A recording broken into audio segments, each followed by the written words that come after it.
Работа по рекультивации Малгобекской свалки начата еще в сентябре прошлого года на финишной прямой. Около 300 тысяч кубов мусора с 20 гектаров собрали в 3 больших холма. На каждом этапе отходы изолировали и утрамбовали 9 слоями, а сверху поставили защитные экраны из гидроизолирующих материалов. Сейчас на одном из конусов несколько единиц техники занимаются отсыпкой презопласта на георешетку. На другом рабочие подготавливают почву под посев трав. Осталось нам около 20% закончить геосинтетический материал кинуть. Также все гидроизолирующие материалы. Посеять, также заселить это все землей, посеять траву. А в основном у нас все работы закончены. И на днях мы начнем систему водоотведения. Устанавливать лотки, отсыпать дорожное полотно.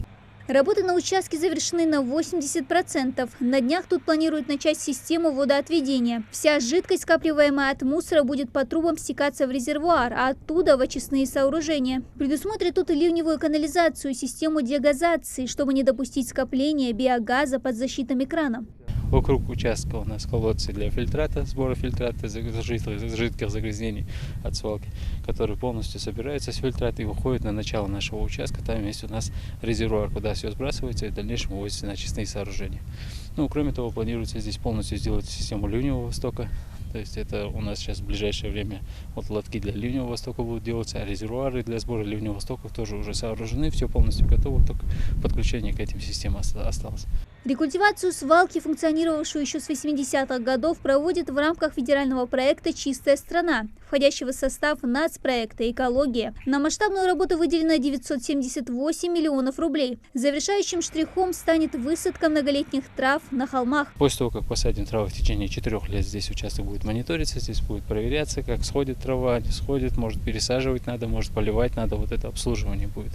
В итоге мы увидим красивые зеленые 3 горы, красивее даже тех гор, которые мы видим вокруг, потому что здесь за ними ухаживать будут, постоянно поливать, и мы не будем зависеть от засухи, от каких-то конкретных проблем, желтизну травы не увидим. Бытовые, строительные и биологические отходы, зловонный запах и мухи – переносчики различных болезней. Теперь для жителей улицы Лермонтова, живших вблизи мусора, позади. Не раз, отмечает Светлана Медова, свалка становилась причиной гибели домашнего скота.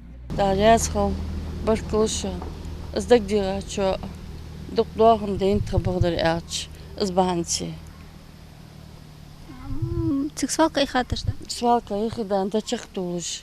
Тикич атус уже мусор, мяхи даже, комментарии. Что де лахш корцедор, гян дадеш хуртунш. Сахаджи цан да могут чертун. Бис на паютер абсолютно.